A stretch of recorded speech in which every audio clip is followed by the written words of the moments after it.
Pickaxe. This episode of Cast Party has content warnings in the description. Hello, everyone, and welcome to Cast Party. My name is Colin McManus, and I will be your director for today. I am joined by Ryan McManus. Ryan McManus, playing Bjorg Jorgensen, the jewel of debauchery. Anna Brisbane. Lenore DeVere, Chaos Fairy, excited to push all the buttons except for the one that opens her door in that weird dream world. Nigel Deacon. Hi, I'm Nigel, playing Jackal Campman, the leperin loner striving for companionship and control. Vince Perino. Hi, Vince Perino, playing Tevin Alkin, the mechanism of discovery, reconstructing memories one piece at a time. Raquel Skellington. Hi, everybody. I'm Raquel Skellington. I play Poppy, the tender-hearted giant. And Luis Carrazzo. Hello, I'm Luis Carrazzo, and I play Santos, the glaive-wielding glavinator, which is redundant, and I don't usually say it that way. You don't have to wield a glaive if you're the glavinator. You can change it up. I feel like it's implied in the glavinator, but... Yes. So, I think it's going to be that from now on, just because. In our last episode, Lenore was rescued from the burning building as Eloise fell from the sky and was caught by her father, while the rest of the building continued to collapse from the fire. As the guard came in and created a perimeter, Santos spoke with one of them, figuring out what they could do, as Jack spoke with Mr. Jericho. He learned that if the guard found out this was done by Eloise, they might take her away, and Jack grabbed Eloise to take her to their home. The rest of you followed as the snow started to pile up around you. You made your way to Mr. Jericho's home, where you were able to learn more about Eloise's condition and spoke with him about Lenore being her tutor. You also agreed to return tomorrow to see if she had woken up. With most of the city shut down from the snow and the building falling down, you made your way back to the barracks and waited to be all taken away for mental training. At night, you were again taken to Dominic's garden, where you were all put under. This time, you all chose seeds that represented the start you would want before following the energy balls outside. Instead of doors appearing in the field, now the field had hundreds of trees in the places of where the doors used to be. Walking in this field, you still felt a glitching in your minds as you approached the greenhouse, where you were to decide where each of your plants were to grow. A place familiar to you or a new location. After picking your spots, the plants turned once again to energy and made their way through a doorway and down a long hallway.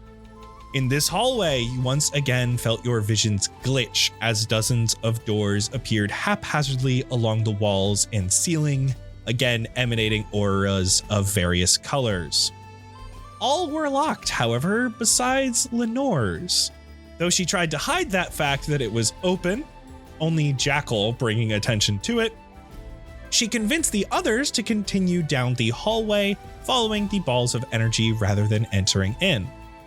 You did so and entered into a room that has a table with all of your plants now on them, looking more and more like each of you. Now, each of you sees your plants on the table ahead. They're glowing mostly your aura, but there are parts of them that feel off. They're not glowing quite as bright, and sometimes are glowing colors not reflecting your own aura. And so the scene is set. The question is, what will you do next?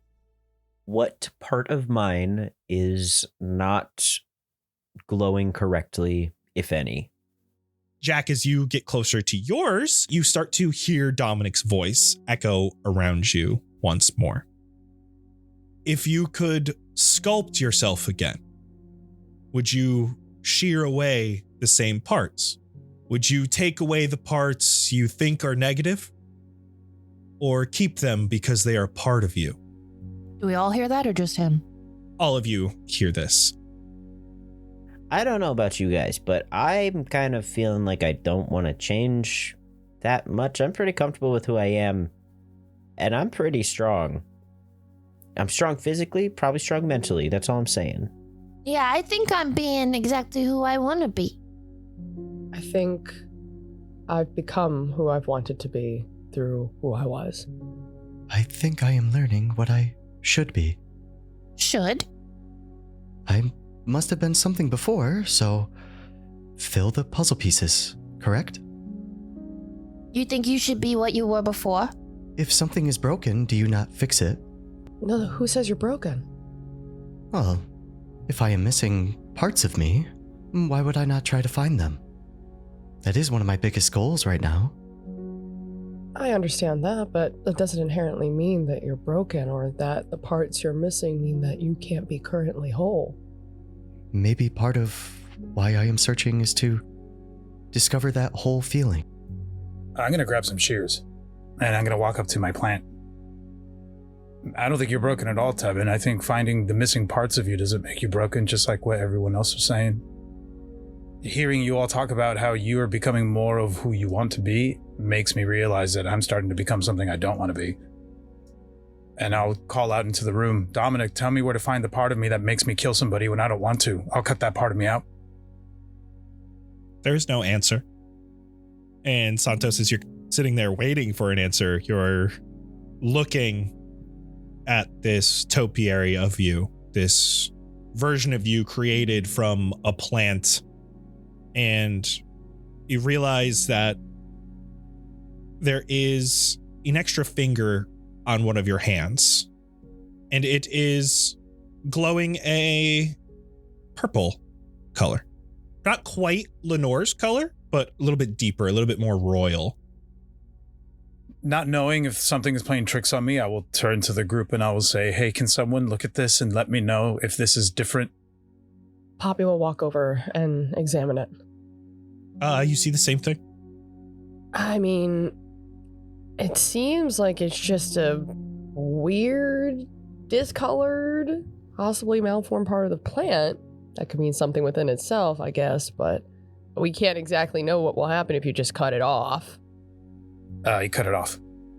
You slice it off and it falls to the ground. And as it does so, you see it loses that aura, that royal purple. And now your hand looks much more normal. I pick up the sprig and I take a closer look at it.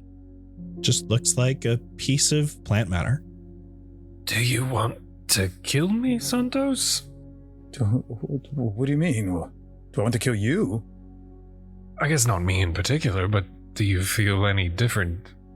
Oh, I see. I'm relieved that nothing terrible happened after doing that. I don't know if that pertains to what I was seeking, but actually, on second thought, Bjorg, and I start to approach you, and I get like really close. Don't kill him. Don't kill him. There's something about you. Don't do it. I think Might be it's kind of been a little too close. bothering me since the moment I met you. Yeah, and I can't quite put my finger on it. And Let's then I hold just the emotions down a little. poke you above your belly button. Oh, just kidding. I don't want to kill you. I flick the finger at Santos.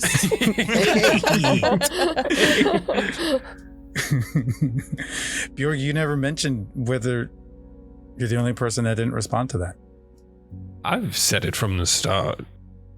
I'm who I am for a reason. The mistakes, the choices, it all molded me into what I am now, and I'm happy. Can't say I would do anything different to change that. Maybe a cleanup here and there.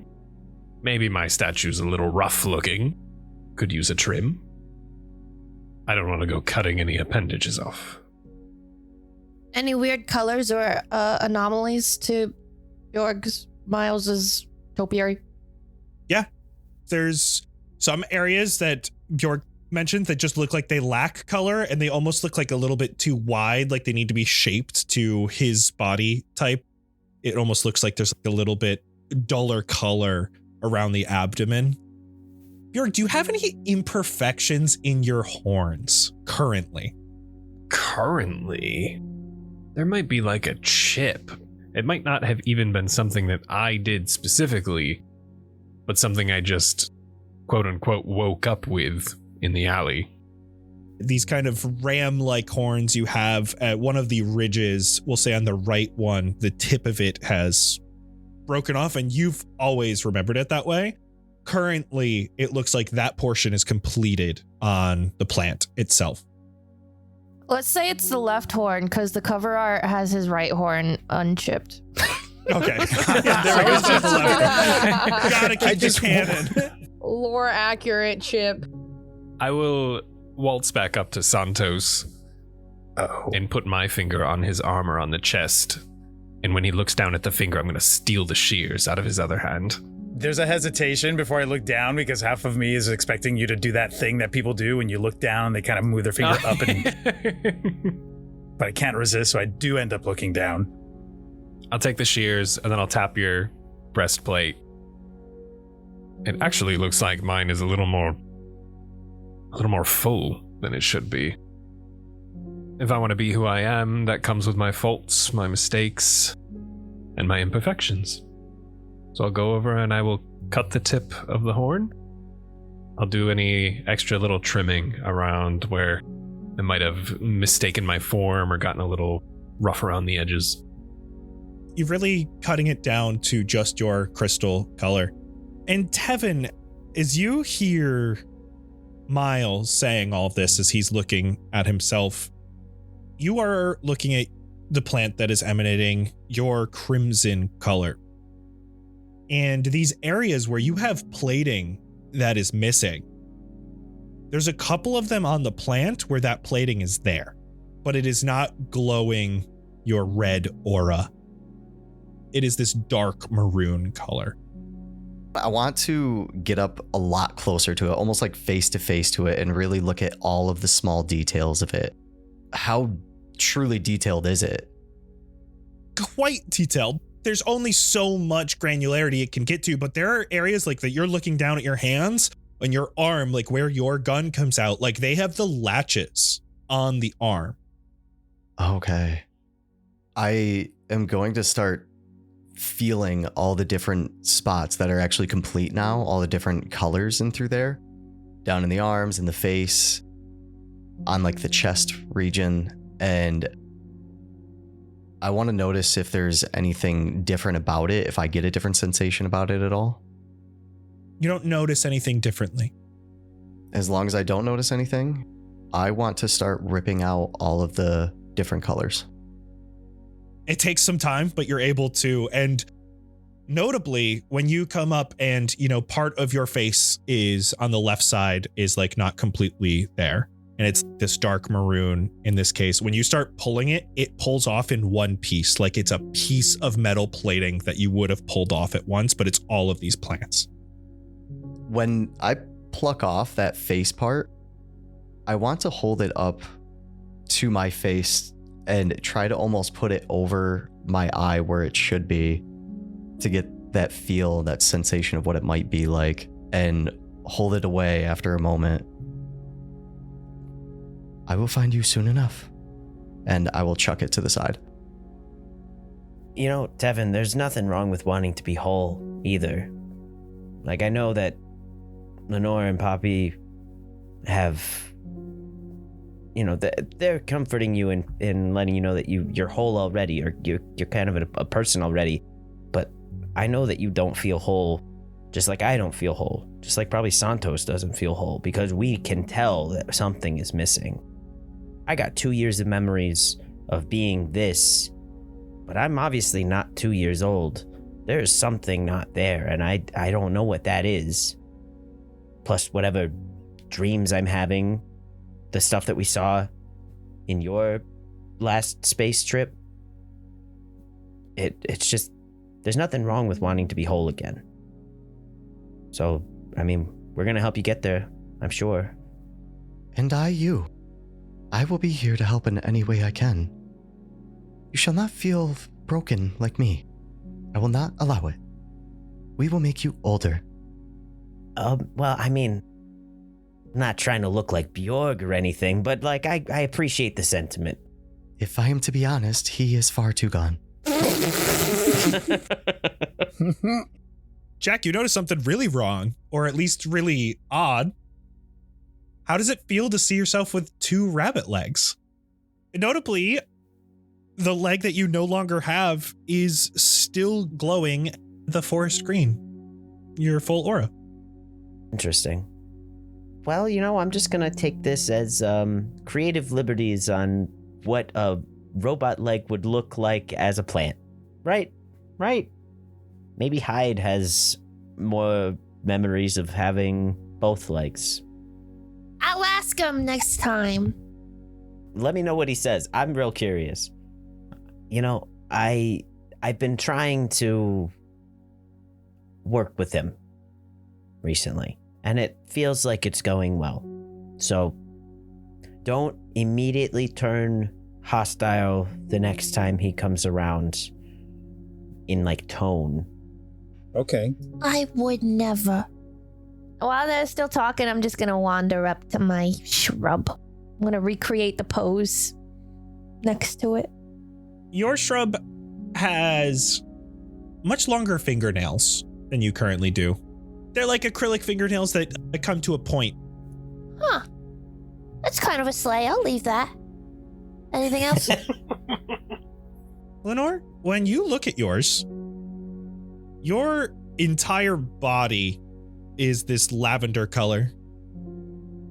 And your wings are that hot pink. Well, pink goes well with lavender. And I like my wings. I just look around at everyone else. Poppy, what's going on with yours? I was gonna look. And I approach my topiary. I think the major difference for you is your ears are longer. They're more elven. I touch them. Do I feel a phantom ear? Would I feel the sensation if I touch it? Oh, you're talking about your ears right now, feeling where they would be? Yeah. You do not. How strange. My ears are longer. Everything else seems to be quite right. Well, Santos, can I borrow those shears? Okay. No, Miles took them from me. Oh. You mean these? And I start spinning them around my finger. Oh my gosh, I walk over to Miles and I just grab them from his hand and I return to the topiary. I huff and I snip off the tip of the ears back to a closer shape of my own. Is everyone complete with their topiary? Yeah. Yep. I would say so. I keep the pieces I snipped of my topiary though. I will actually put my little ear tips, I guess, in my bag. You grab them off the ground, and as you do, there is this glowing light as all of your topiaries once again glow this bright color of each of your auras, turn into these balls of energy, and they once again start moving, and they shoot out of this workshop, blasting through the door. And outside, you watch as they follow down a long strip of manicured lawn into this large building made of a bright white quartz. It's very ornate and has these large windows along its front side. And out front of this building, there are beautiful gardens and fountains and trellises holding up plants on either side of this strip of land that just leads to the building's front door. Wow. Cool. I'm going to start approaching that. Clearly, the test is wanting us to move towards this, I think. I'll say that out loud. Happily frolicking towards it. As I see Lenore kind of frolicking towards it, it makes me look around to just kind of take in everyone else's disposition after what we just did. I think you would see Poppy looking at the trimmed earpieces in her hand and pensively just kind of taking in her surroundings as she approaches. And for some reason, those long ears put her deep in thought about something. Bjork has more of a curiosity about him. I don't want to say it's like a kid in a candy store, but he's excited watching you all make your choices. Because he's already hellbent and set on his own. Tevin's almost in the same boat. He's excited, but also determined. You can tell because he wants to figure things out for himself, but also try to help you all as much as he can, because that's helping himself as well. I think Jack's probably got like this, can't really tell if it's nervous energy or excited energy, but enough energy where I'm kind of like bouncing from foot to foot, just moving. Like I'm just like in constant movement, even if it's small movements as we're going forward. Like if we pause for any reason, I'm just kind of like hopping from foot to foot, like, okay, let's keep going. Taking that in, I'm going to approach Poppy as we're walking. You seem like you got a little bit pensive there for a moment. I'm not saying you need to share, but it just seemed like such a contrast from what everyone else is giving. I don't know. Of all the things I thought I might see different about me, I just didn't expect my ears. I understand I'm a unique kind of creature, made by a unique union, and in a weird way that reminds me of my time before here. And I don't know, when I was growing up, back in the other place, I constantly felt like I had to choose one trait over the other or one attitude over the other. And I think this is such an interesting reflection of how I used to feel. Like I imagine that if I was just an elf here, how different people would look at me, how different they would treat me versus being what I am, and also really, really tall. And I look down at you. And I don't know, it's an interesting reminder that I don't have to choose a side. I'm enough as I am, but it's a thought I haven't had a while since I got here. I wish I had a better understanding of that. I don't remember much of the other place, as you call it. The best way I can put it to you is like this. Your skin tone as a tiefling is a little bit more orange if I'm looking at you're not as red, right? You're like an orange red. I'm more orange, and if you were to look at Bjorg and I side by side, our horns are different, our skin is different, and most notably maybe, I have wings and he does not. Right.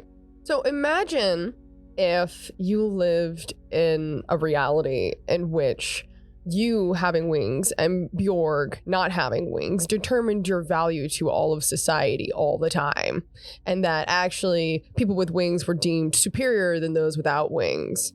And if you, God forbid, happened to be somebody that was in between, right? Let's say you have one wing, or you're born from parents that both have wings and you don't have them. That hellscape of living in between is something that you never chose, but society put you in.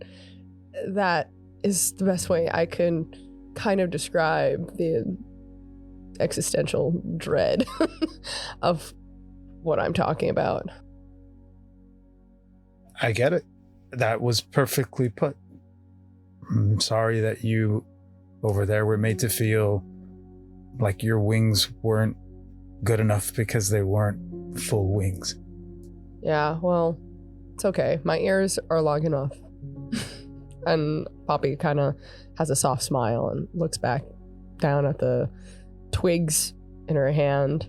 And you see her contemplate them for just another moment longer, and then she just flings them really, really, really hard, really far.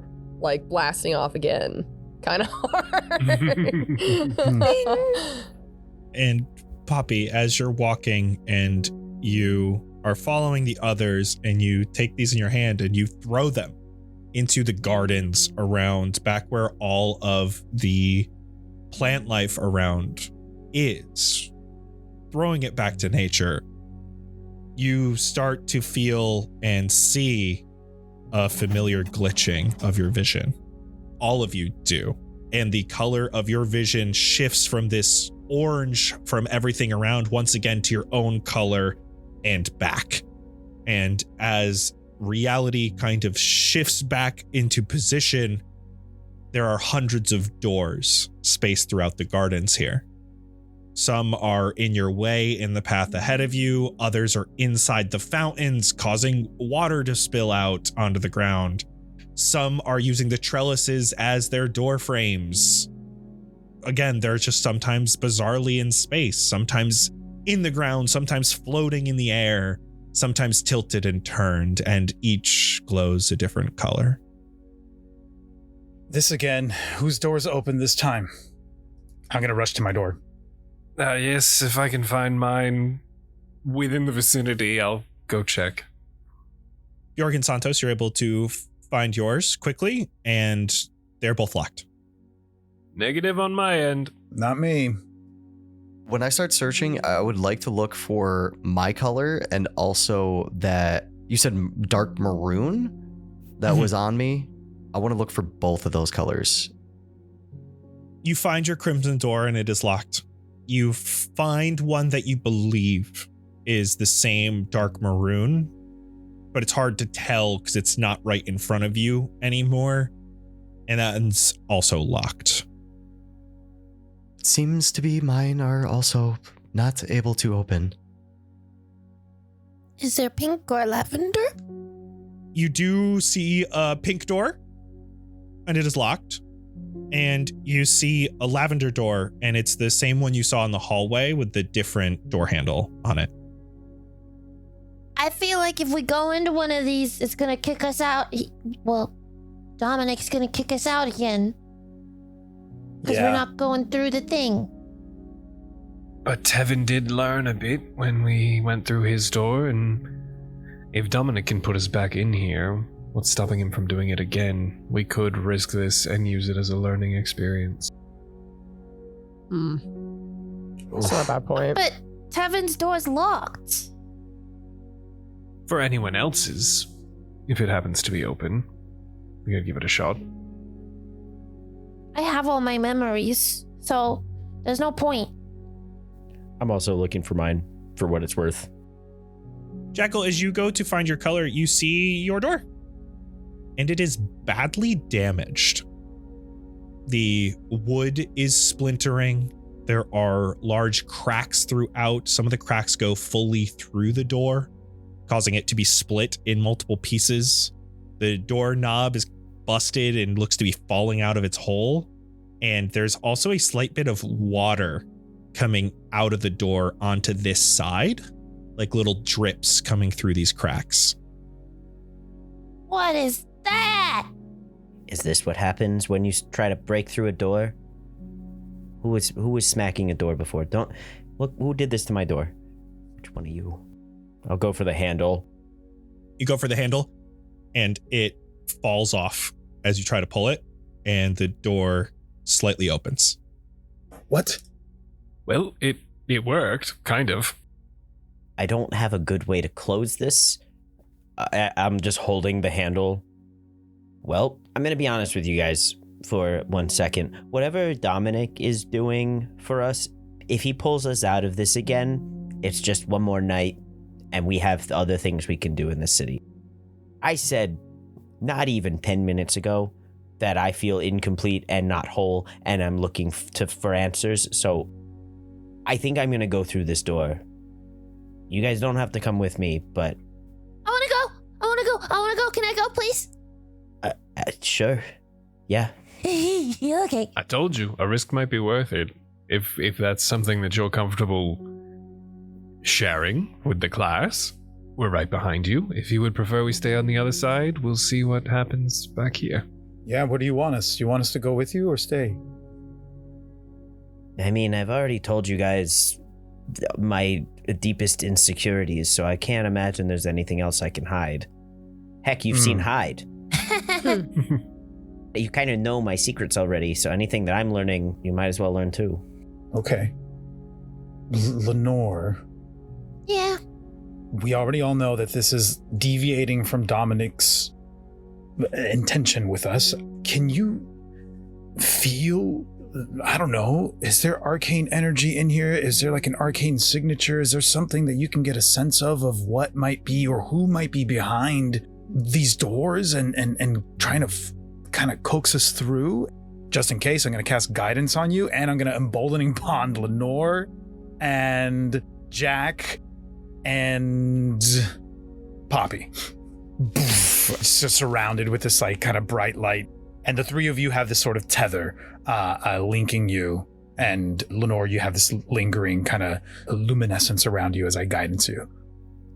I'm gonna float and run my hand across a few different doors and just kind of try to feel the difference between that and how, like, the topiaries felt and the other door that we went through.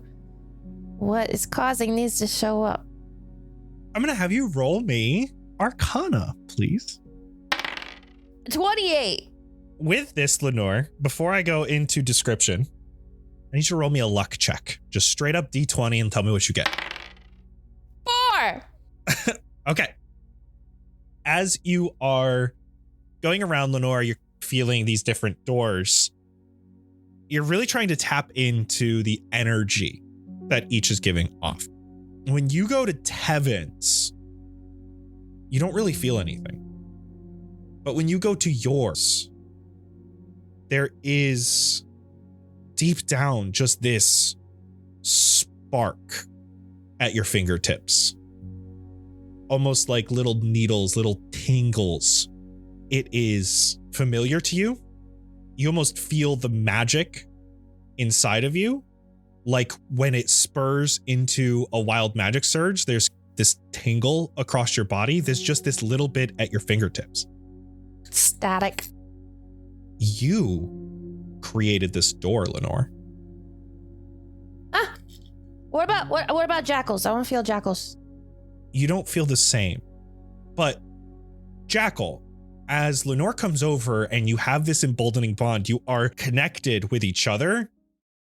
Join us at patreon.com/castparty for a whole plethora of exclusive goodies. 5-day early access to every Cast Party episode, including Nocturne, ad-free episodes, behind-the-scenes info, exclusive bonus monthly one-shots, access to our community Discord, where our community plays D&D games together, has game nights, and hosts so much more, all for less than the price of a single cup of coffee per month. Aren't convinced? Try out a free trial. 7 days free to check out the content that we offer only exclusively on our Patreon. Patreon.com/castparty. Support your favorite D&D podcast, all while getting some awesome perks. Patreon.com/castparty. See you there, casting crew. You're feeling almost a tingle at your fingertips. Right where you're holding that doorknob. You brought this here. It feels familiar. I think we made these doors. Or at least I made mine. Accidentally. I think, I made this too. As each of you, those of you who would desire to go to your door, it's gained this familiarity as Lenore brings this up. Alongside that Arcana check that you did so well on, above table, you know Dominic has done, you don't know how many mental trainings, but this has never happened before. And you look down, and even now, when you're looking at the door itself, there is this light, very light lavender glow to the symbol on your hand. Wow. You guys have this? I'm gonna hold it up. I hold up my hand and look at it as soon as Lenore does that. Take a peek, see? Yeah, same. It's not there. And then as Lenore's kind of talking through what she's discovered and you all are looking at your doors and trying to feel that familiarity, you almost see like phantom glows. Like you start to see it glow in your aura. Before it like leaves, while that faint sort of glow is still there, I'm just going to knock on my door. It sounds like it is hollow on the other side. You hear almost like an echo or reverberation that would not happen in this case if there was just open field on the other side. Hey, whatever is behind this door, if you can hear me, Stop waiting for us to go through a door that's not letting us in. Why don't you either unlock it, or why don't you make your way through to us? And I step away. You step away and you end up watching a door for quite some time. No responses, no movement. Let's go in Jackal's door. Let's go. If that's the only one that's open and you're comfortable sharing whatever might lie behind. We're good. I'll go in first. It feels weird to be like after you and to my own memory, so I'm going to push open the door. You push open what's left of it, and you find yourself outside on a road. It's just past dusk during a thunderstorm. You are in a wooded area with a paved pathway ahead of you, leading to a garage attached to a small home. There is smoke coming from the chimney and lights on inside. The house itself is made mostly of tree trunks, log cabin style.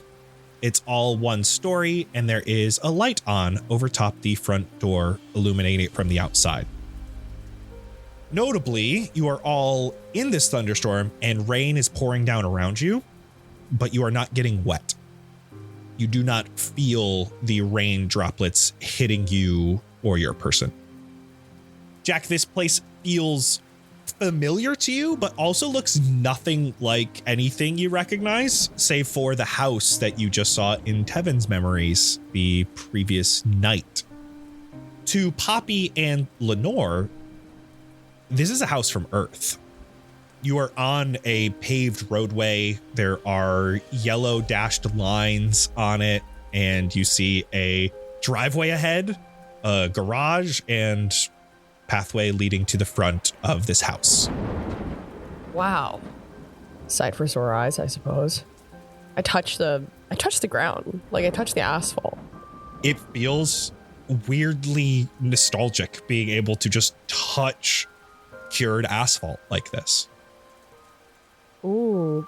I actually think Poppy has it happens really fast. You would have to be really paying attention to her if you saw it. I think there's like a moment where like her eyes get really watery. Like a tear's about to shed. It's like she blinks, it's gone in a flash, and she like takes a deep breath. Is like, wow, I haven't it's been a while. And she looks around. She starts touching stuff. She's like touching trees and like the sidewalk, the grass. When you go to touch a tree, your hand goes through the trunk. Okay, so I almost fall over. Yeah, probably. Okay, so but I can't touch it, but I can touch the ground. Hmm? That's strange. I'm going to start walking towards the cabin. Like I'm kind of watching Poppy do this and just letting that happen. Like I'm very like not focused on that experience. I'm kind of like one track mind, like what am I going to learn here? So I'm walking towards the cabin. It's 2 small cement steps up to the front door. And it's not really a porch, it's more just a small landing. I will go in the front door. As you do so, your hand goes right through the door.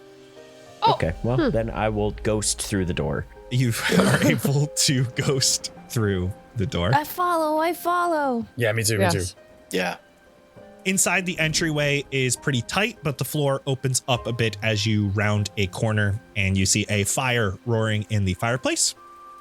You can see the fireplace, but you only hear the rain and thunder outside.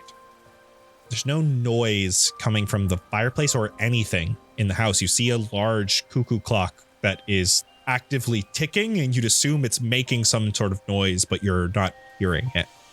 This living area is attached to a small kitchen with a circular table for eating at. There is a boxy television in the corner that's currently turned off. The furniture here doesn't match, but it looks pretty well used, but it looks sturdy. And there is a landline phone hanging on the wall behind the couch just beside the entrance to the kitchen. There is a child here who is alone. Jekyll, what does he look like and what is he doing? He's probably got like, it's a little bit longer than it should be, but it's not like long blonde hair. I'm imagining like shagging in front of his eyes length, but it doesn't go down below the eye. And it's kind of just like messily like pushed out of the way. Wearing like a hand-me-down band t-shirt for a band he's only heard because his parents played on the radio. Let's say Fish. And he's probably just watching TV Land. He's watching MASH. This boxy TV that's in the corner, it is not turned off. I lied earlier. It is on. It's a little bit staticky. It feels like this thunderstorm probably has something to do with that. And you all enter this room and there's this kid that is watching TV. And Jack, you start to remember this day. You didn't remember this place just a moment ago, but it all feels familiar all at once. And you remembered it was a normal day, but something felt off. Like it could have been the rain, but something in the air felt off. And you remember lying on the couch, watching the TV, and suddenly you hear the front door open and you turned your head. As you remember this, you remember doing this in your mind. You are watching this scene play out. You all are. You're watching this young boy get up and turn his head, and the front door opens and a woman enters the house. She finishes closing her umbrella and stands a moment facing the front door that she just closed and locks. And she turns to the boy and her eyes are wet and puffy. She sniffs and wipes her eyes as she walks in, and she gets down on one knee and she hugs the boy. And Jack, you remember being held tight and hearing her breathing stutter as she hugged you, but you don't hear it in this moment. You don't hear her breathing. You don't hear any of the words she is saying. You all just hear the storm outside. And she stands up and walks into the kitchen, and she pulls out 2 chairs at the kitchen table. And this younger version of you, Jack, sits down. You remember her stammering as she spoke, trying to explain what was going on. You don't remember the words she used exactly, but you remember what she was trying to tell you. That your father had passed away. That he was gone. What do we see happen to young Jack as your mother is talking to him at the table? As the news of that hits, there's kind of a moment of him just looking down, and he's not moving, and then all of a sudden he jumps up, chair falls behind him, and he just runs out the back door. Just full sprint, like not waiting for anything. If everyone's just hearing the thunder of this moment, even then they wouldn't hear anything other than the clattering of the chair and the door swinging open. You all watch as this happens, and the woman gets up and rushes to the back door, and you can see she's yelling from the back door into this dark, rainy night, but she doesn't exit the house. Her mouth just keeps opening, mouthing Jackal over and over again, but you don't hear the words. And you all see Jack running into the dark woods of the backyard. I'm gonna run after him. Not like full sprint like he was, but I'm gonna try to catch up as best I can. I'm following him. Yeah, I'm running along. You have to go right through this vision of your mother as you run through and the rest follow. It's a couple 100 feet of walking down this path in the woods, and you see a treehouse. It's got 5 wooden boards nailed to the tree as a ladder, and then it's a small treehouse that sits above it with a door and a plywood board with some markings on it. It looks to be ready for a window to be cut out of it, but isn't quite made yet. And Jack, you remember you and your dad had been working on this treehouse, but when your dad fell ill, he wasn't able to help finish it, so the window never got put in. This night, you remember climbing up the boards to the treehouse and looking around inside, and you see leftover tools. There's some stacks of 2x4s and pieces of wood, as well as a small glass window pane that was to be put in. As you guys are all approaching, you watch Small Jackal go up into the trapdoor into the treehouse. Super quick, can I retcon one thing from a moment ago? Mm-hmm. I start to follow, and as soon as I step through the threshold, through the woman, can I turn and look at her face and just try and take in what she looks like? Yeah. Then after a moment, I'll chase after young Jackal. And then you have this treehouse now with the trapdoor open and this younger version of you inside. I'm going to kind of gauge what the rest of the group, if at all, if they're reacting to this. I'm just looking at you. And that's kind of all I'm looking for is that kind of recognition. And I'm going to look up and start climbing into the treehouse if I can. You do realize that you can, as you put your hands onto these boards. They allow you up. Okay, there we go. When you're going up, you'll feel a little tug on your foot right before you get out of our reach. What's up? We are right here. Do not forget. Thanks. Thank you. I'll be right back. Probably. You finish climbing up into the treehouse, Jack. And you see yourself here. And Jack, you've remembered everything up until this point. But this part, you don't remember doing. Your mind cut this part out. You don't remember taking a hammer and smacking it over and over against the walls, splintering the wood.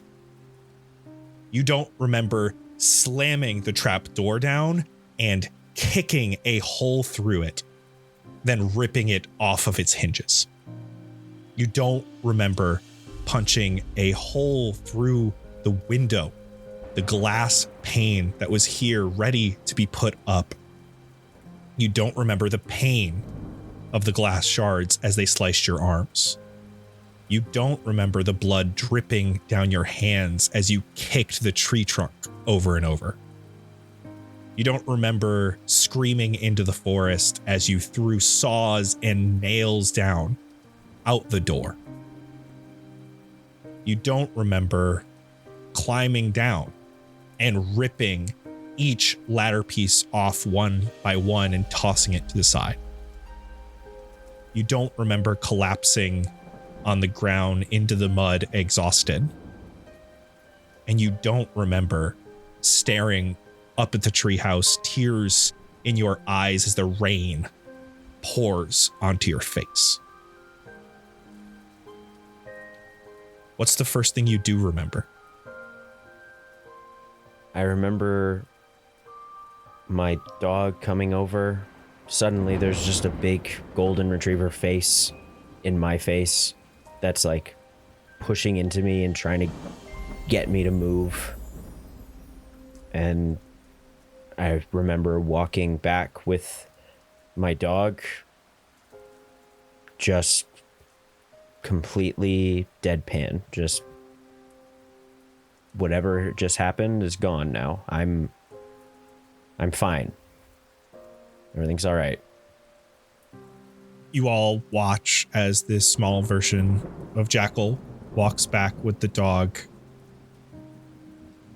No emotion on his face, back towards the door to the house. And suddenly there's a loud crack of lightning. It's much brighter around you.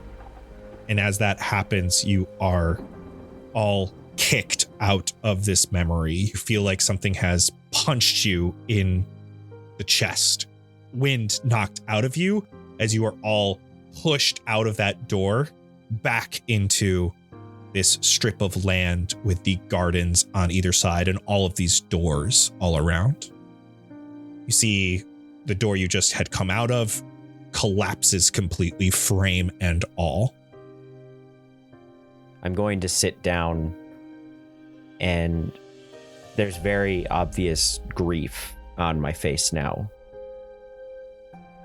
My dad just died. Oh my god. You didn't know this?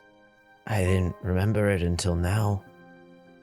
And maybe you figured it out, but that was me. That was my mom. And she just told me that my dad died. You'll just feel a hand on your shoulder from Tevin behind you.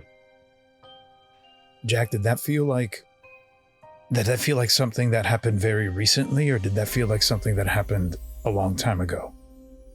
That was a long time ago. I don't think I ever processed it correctly. It feels like this numb patch in the back of my head. How do you feel watching yourself lose control like that? It almost feels cathartic, knowing that some things don't change, no matter who you are or where you are. But I don't remember that part. That was all new to me. Those of us that were there witnessing that, were we able to identify the change in his demeanor and to make sense for ourselves that this is also Hyde? Or at least how we've understood him? Whether it is Hyde or whether it is a piece of Jack that he represses is something he doesn't remember.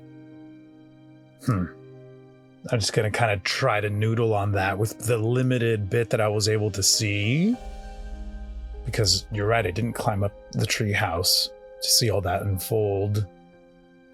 You saw bits and pieces. You saw him throwing stuff down. You saw splintering. You know what was happening, but it's so hard to internalize comparisons of a child. Yeah, it was so like a tantrum, an angry tantrum. Do you remember your dad? I think so.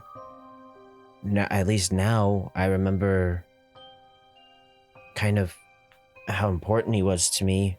I think he's the reason I am the way that I am, in like the positive way. Like he taught me how to hunt and how to take care of myself out in the woods. I don't even think I could. Maybe it was for necessity. I can't remember everything, but I know that I'm only here and helpful to you guys because of him. Maybe sorry, that felt way more deprecating than I meant it to be. But he was a special guy. Do you know what cancer is? Yeah, I do. Yeah. I'm guessing it's some kind of sickness. Yeah. But that's what got him. And I've got this sinking feeling that he's not.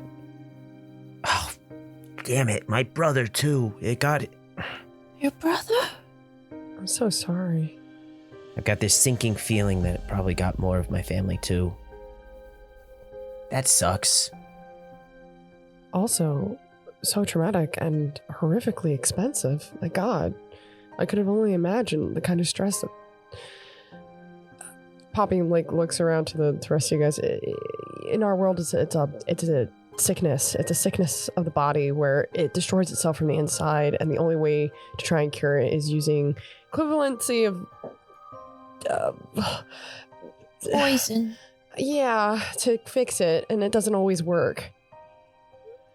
Looking at that building, my home, I guess, that looks like the lap of luxury compared to where I was living, but even just from that short burst of memories, I can tell I didn't have money. Yeah, that's why I got him. If it makes you feel any better, money or not, he clearly made an incredible impact on you. And if what you say is true, he is the reason that you are the man you are today, then he must have been one hells of a guy. And the world is at a loss without him. And for that, I'm sorry. Thank you. That means a lot. And some of them lives on in you. His name was Buck. Buck. What did you call him? Probably just Dad. He was just Dad. Okay, all right. Nope, this is good. This is a good thing. This is all a good thing. That was until just now I didn't know that I had parents. And now I do know that I had parents. And that's great. That is a thing that normal people have. And I'm one step closer to being a little bit more whole. I hug him. I'm surprised, but I return the hug. Thank you guys for being there. Both in there and right now, as I kind of deal with this. Mm-hmm. I'm pretty sure it's exactly what you would have done for us.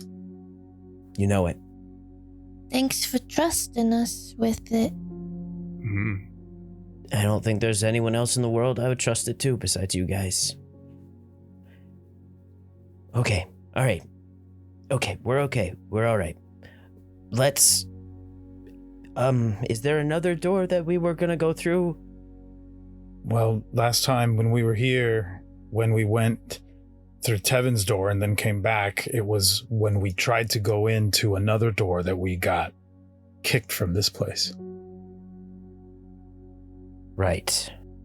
So, should we keep trying to go the way we're supposed to go this time? Is there a way we're supposed to go? Is there like a normal door like last time that seems different from the... Yeah, the pathway to this like big ornate building that your energy balls went through the main door. Yeah. Right. Do any of us get like any other sort of sensation while we're here or as we start walking along? As you're walking, Tevin, you realize that the glitches in your vision don't stop. And suddenly as you're walking down this pathway, a door appears right in front of you all. And it is Lavender. A new one? The same one. What the fuck? I throw my hands up. Lenore, is that your door? Yeah? Well, Maybe it is calling to you. I think it very much is. Why? You're Why? being punished for not going through your door. You were the one spiritually called upon, Lenore, and you're denying. You're denying fate and the world and the mystics. We make our own fate. what are you so afraid of seeing? Nothing. Lenore, I believe our puzzle requires your piece. Is this a puzzle? I think there's a piece of you that is deliberately somehow reaching out to you through this. There's a part of you that wants you to go through that door. What if these are memories from the Lenore that I knew before you were here? Not Earth? Not Earth. Like fairyland? Maybe. What if the part of you that's trying to get through this door is her? Huh. My eyes are wide.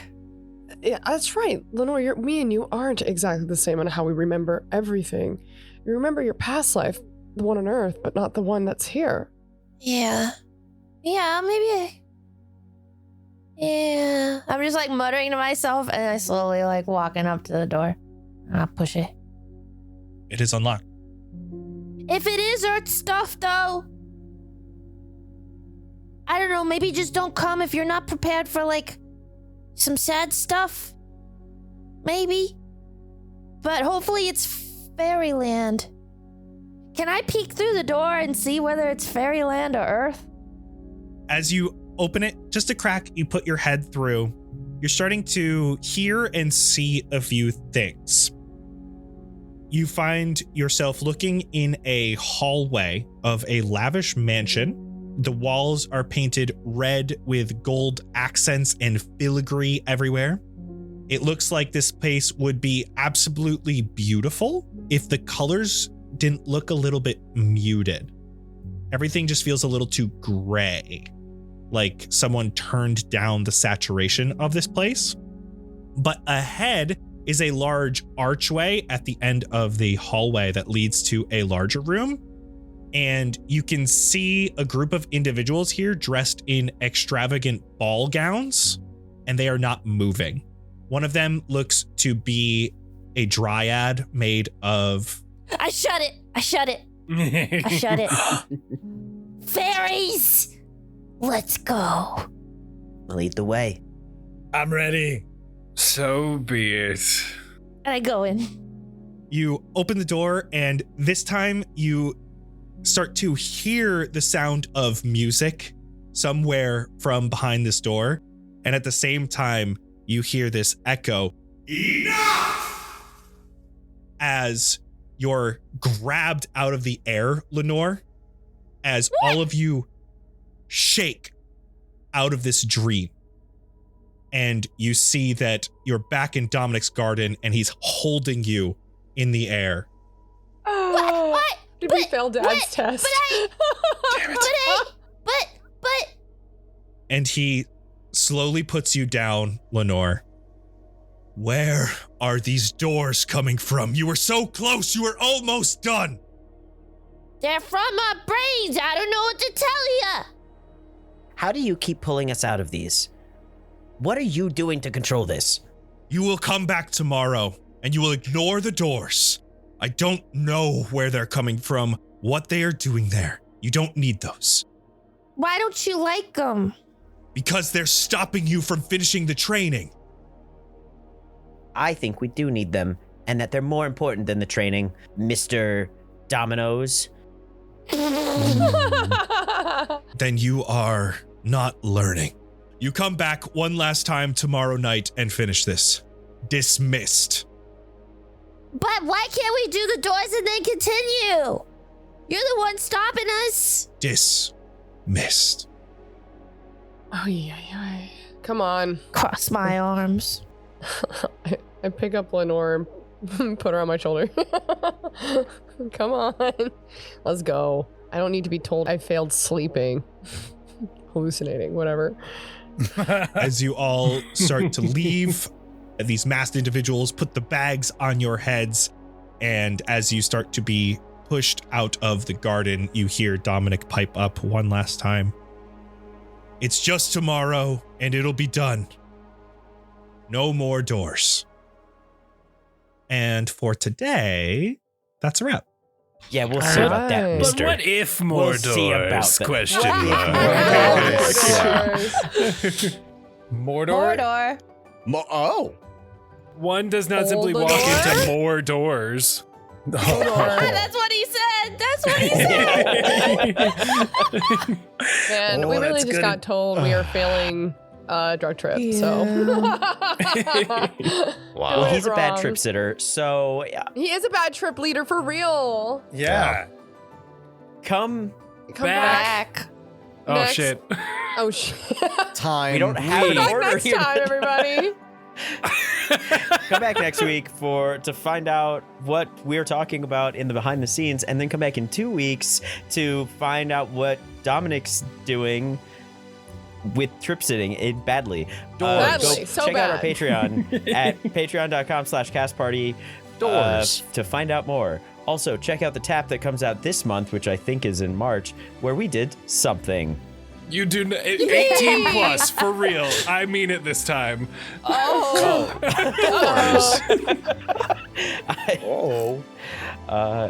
Go Patreon, bitch.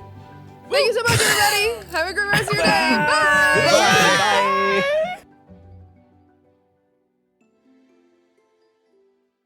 Hey everybody, this episode had some heavier topics in it, so I didn't feel like a skit would fit here for our shoutouts today. I do just want to give a huge shout out to our Walk of Famers that help keep Cast Party going. A New Guy, Bass Drop, Dragons, Havoc Hopsack, Jonas, Dubward, Saint E Love, Eric 5, Heather, Jesky Fire, Kaylee, Kana, Lexi, Matt, Max, Mason, Michael, Opti, Ryan, Stormrider, Bubba, and Winkle.